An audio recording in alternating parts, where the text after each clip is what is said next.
Hey Shooby-Doodlers, how are you doing? Today I'm going to read you another story from my book, Little Horrors. It's called The Bone Man. But let's not talk about it. Come along and read with me. Little horrors shiver with fear and shake with laughter.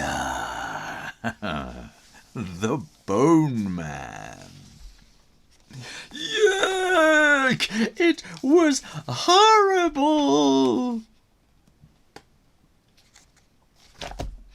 My sister Kim and I were staying with Aunt Loopy. Her dog Treacle had jumped into the pond and shaken cold, slimy water all over me. "Come here, you little terror," I shouted, chasing Treacle out of the back gate and into the wilderness beyond. Treacle ran and ran until I lost sight of her. We waited ages for her to come back, but she had just vanished. Aunt Loopy spoke in a scary, creepy voice. "Oh, I hope Whistling Jack hasn't got her." Oh, shivers ran up and down my spine. Who's Whistling Jack?" I asked. "Oh, he was a terrifying pirate who whistled tunes while he tortured his enemies," said Aunt Loopy. "The stories say that he was buried with his treasure somewhere here in the wilderness. His ghost whistles to frighten away treasure seekers." Oh. As I looked for Treacle, I heard a weird, muffled barking from below my feet. I bent down to listen, and my stomach did a somersault. The ground was swallowing my left leg. Oh, yes, something cold and wet pressed against my ankle. Yeah, hot, clammy breaths rippled over my leg. Something bristly licked my knee. Panicking, I yanked my leg out. A whistling sound drifted out of the hole, making my blood run cold.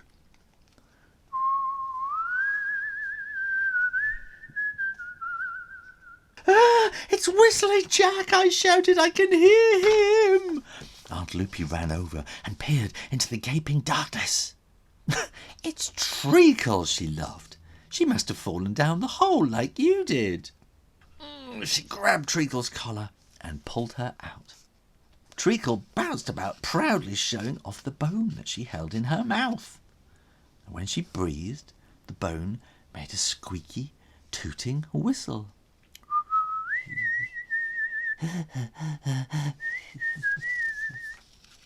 Aunt Loopy examined the bone. "How interesting," she said. "That's what was making the noise. We should show this to an expert." The next day we went to the museum to see the museum's bone expert, Dr. Spindleshanks. You could hardly move in Dr. Spindleshanks' office. On a pile of books, a human skeleton sat grinning at us. We froze in horror. A dry, dusty voice said, "Hello," behind us, making us jump out of our skin. An old man stood in the doorway. He was so bald and thin, he looked like the skeleton's brother. "I'm Dr. Spindleshanks," he croaked. "How can I help you?" When Aunt Loopy had recovered from the fright, she showed him the piece of bone. Dr. Spindleshanks compared it with the bone on the skeleton and became very excited when we told him where we had found it. We had to show him the exact spot on a map. His eyes narrowed,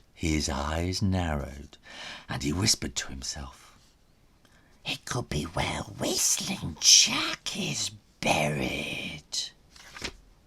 He winked at us. "Keep this secret. If word gets out, the place will be full of treasure seekers with metal detectors. We'll start investigating tomorrow." That night, we were making hot chocolate in the kitchen. Kim looked really worried. "What if it is where Whistling Jack is buried?" she asked.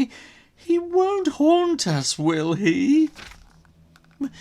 "There's no such thing as ghosts," I said hopefully. As I spoke, Aunt Loopy's cat's itchy, scratchy antlers tore through the cat flap, hissing and spitting. Treacle growled and pawed to be let out of the back door.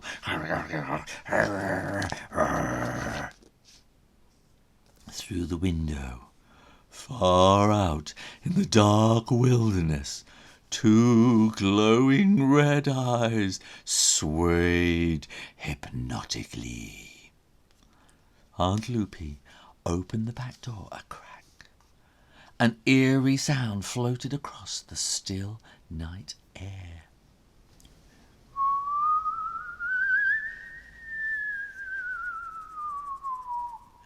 Someone or something was whistling. Treacle barked, "Woof!" and burst through the door. As Treacle went in for the attack, I saw a terrifying shape in the distance. It looked like a living skeleton.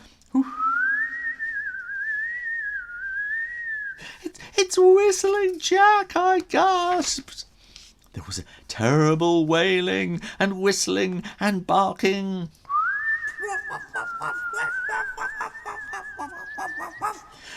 Before the red eyes snapped off and everything went quiet. With a torch and a walking stick to protect us, we crept out into the darkness. Something was whistling in the hole.